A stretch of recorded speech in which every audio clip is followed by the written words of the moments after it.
Halo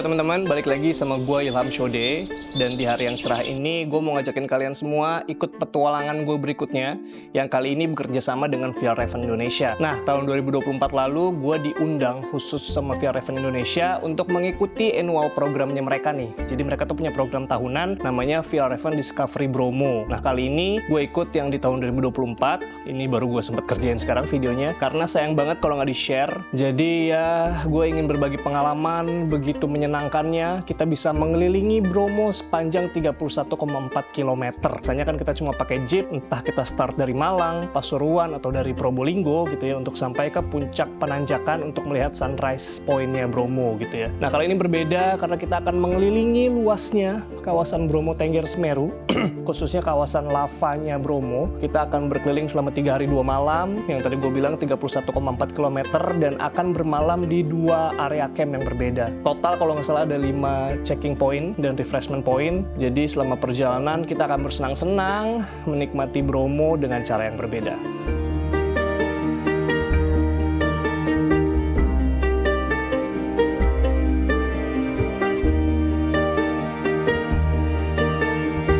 Hari pertama kita sampai, kita berangkat melalui Jakarta, terus ke Bandara Juanda di Surabaya. Lanjut kita perjalanan darat, kita starting point-nya dari Probolinggo, kita menginap dan akan melakukan semua kegiatan sebelum trekking nanti di salah satu hotel yang bernama Lava View. Nah, disinilah kita akan registrasi awal, kayak ngisi biodata segala macam, karena kita sudah daftar sebelumnya. Dan di sini juga kita akan di briefing tipis-tipis, diberikan logistik-logistik yang diperlukan selama pendakian. Yang paling penting adalah kita diberi makan instan sih. Jadi karena ini trekkingnya cukup panjang, 31,4 km dan 3 hari 2 malam, kita akan dibekali oleh tim VR Raven Indonesia beberapa makanan instan yang siap untuk dimakan, jadi nggak terlalu ribet gitu ya. Tapi teman-teman, kita semua tuh harus bawa logistik dan perlengkapan camping kita tuh secara pribadi gitu. Jadi panitia tidak menyiapkan. Jadi kita harus bawa matras tidur sendiri, sleeping bag sendiri, dan tentu saja tenda sendiri. Dan juga alat masak sendiri gitu ya. Jadi panitia cuma menyiapkan penanda-penanda kayak sainyet, terus juga tenaga medis tentunya, dan ya makanan kita selama perjalanan tuh sudah disiapkan sama panitia, tapi kita tetap bawa sendiri. Setelah itu kita juga dikasih buku. Bukunya adalah panduan perjalanan selama 3 hari 2 malam ke depan. Di situ juga nanti akan ada beberapa kolom yang harus kita stamp di setiap posnya, yang menandakan kalau kita sudah melewati semua jalur yang sudah disediakan, karena nanti ujungnya kita akan diberikan medali dan sertifikat penghargaan karena telah lulus melakukan perjalanan selama 31,4 km.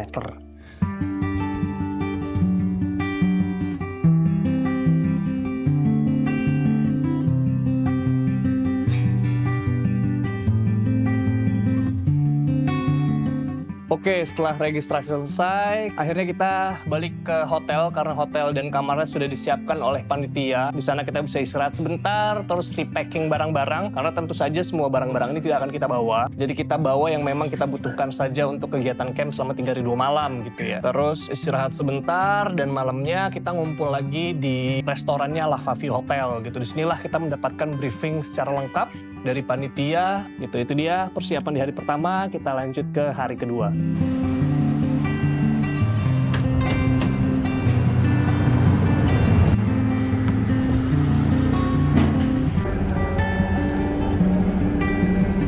The day is here.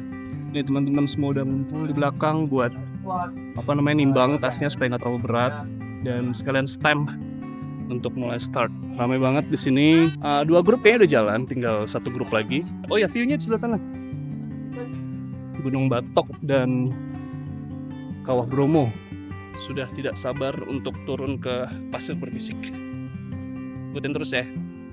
Jadi di sini kita harus menimbang barang bawaan kita agar proporsional ya teman-teman. Jadi karena ini perjalanannya panjang, 31,4 km, lagi-lagi gue harus bilang. Jadi kita harus efisiensikan barang bawaan kita di dalam carrier. Jadi menurut panitia sih, kalau nggak salah dengar, kalau gue nggak lupa, itu jangan lebih dari 15 kg karena tidak efisien lah. Cuman ini balik lagi ke persiapan dan tenaga masing-masing ya, karena kan kita pribadi yang tahu kekuatan kita semana gitu ya. Jadi kita siap jalan dari sini, kita juga dibagi beberapa regu, kalau nggak salah ada 3 regu pada saat itu di 2024, tapi nanti juga pada perjalanannya akan berpencar-pencar, karena ada yang cepat jalannya, ada yang lambat jalannya, dan ketika sampai di camp juga nanti ya terpencar juga. Dan jangan khawatir juga, tim panitia juga sudah menyiapkan sweeper agar tidak ada yang ketinggalan, dan tim medis itu selalu standby. Jadi ya teman-teman nggak perlu khawatir akan tersasar atau terpencar dari rombongannya. Oke, memulai perjalanan dengan menyenangkan karena cuacanya juga cerah banget. Ini bagus banget sih cuacanya buat ambil gambar, tapi sayangnya tidak bersahabat untuk trekking ya. Karena matahari bersinar sepanjang hari, membuat kita berada di tengah-tengah padang pasir ya, karena Bromo pada saat itu lagi kering banget.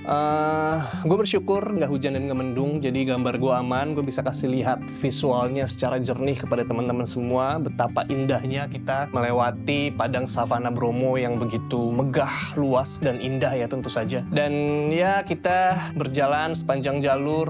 Ini kita udah di Pasir Berbisik. Sebelah sana ada Kawah Bromo dan Gunung Batok. Tadi turunnya lewat sana. Jadi jalurnya dari sana turun. Sana akan ketemu checkpoint pertama. Checkpoint kedua sebenarnya setelah tadi pagi di hotel. Oke, kita akan lanjut trekking. Semoga cuacanya mendukung dan aman.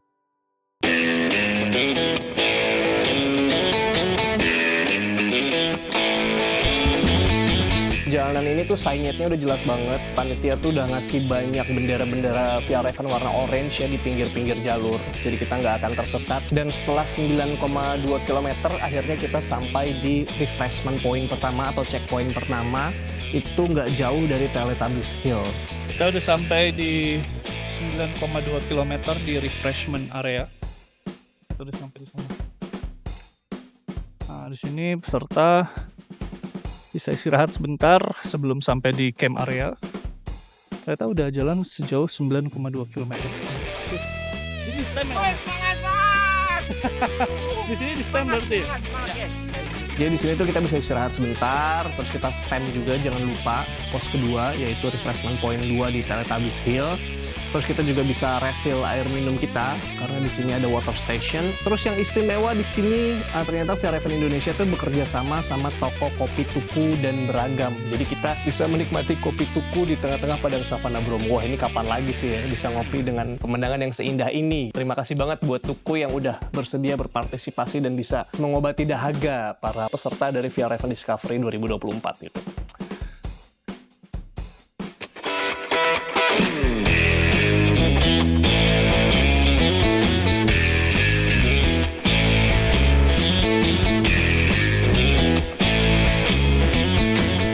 Refreshment point pertama 9,2 km, akhirnya kita melanjutkan perjalanan lagi. Kita menyusuri Teletubbies Hill yang begitu indah. Ada bukit-bukit kecil ya, memang kayak bener-bener kayak di film Teletubbies gitu ya, banyak bukit-bukit kecil. Terus kita terus berjalan mengikuti jalur yang ada sampai akhirnya kita menemukan lembahan yang sempit, dan disitulah untuk pertama kali kita nggak bertemu dengan matahari langsung karena tertutup celah-celah tebing gitu ya, dan kita masuk di situ juga banyak pepohonan gitu, jadi agak adem nih. Alhamdulillah kita ketemu jalur yang adem. Tapi sayangnya ini cuma sedikit ya, jalur ini pendek dan sedikit menanjak untuk sampai ke savana di atasnya. Itu sudah mulai sore, waktu itu juga udah mulai keemasan warnanya. Indah banget sih bukit-bukit Bromo dengan topografinya yang meliuk-liuk. Itu kena cahaya matahari senja tuh, aduh warna emasnya tuh memorable lah. Gue seneng banget bisa mendapatkan momen ini dalam perjalanan ini gitu. Nah, setelah melewati savana keemasan ini, akhirnya setelah 13 km total berjalan hari ini,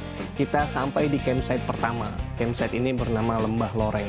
Disinilah kita menikmati sore hari yang begitu syahdu, pemandangan yang begitu indah khas perbukitan dari Bromo Tengger Semeru. Terus ternyata di sini juga ada booth dari DJI Indonesia. Gue juga sudah bekerja sama dengan DJI. Setelah itu kita semua beristirahat di Lembah Loreng dengan kehangatan, kebersamaan bareng peserta-peserta yang lain. Dan besoknya kita juga akan sudah siap untuk melanjutkan perjalanan menerabas dan memutari keindahan Bromo Tengger Semeru. Jadi ini dia perjalanan hari pertama. Jadi semoga teman-teman menikmati karena akan ada video berikutnya dari gua yang akan menjelaskan bagaimana keindahan lainnya dari keindahan Bromo Tengger Semeru di hari kedua trekking. Jadi tungguin terus videonya dan gue yakin kalian akan sangat menikmati pemandangan yang gue sajikan dalam video ini. Jangan lupa subscribe untuk lihat episode kedua.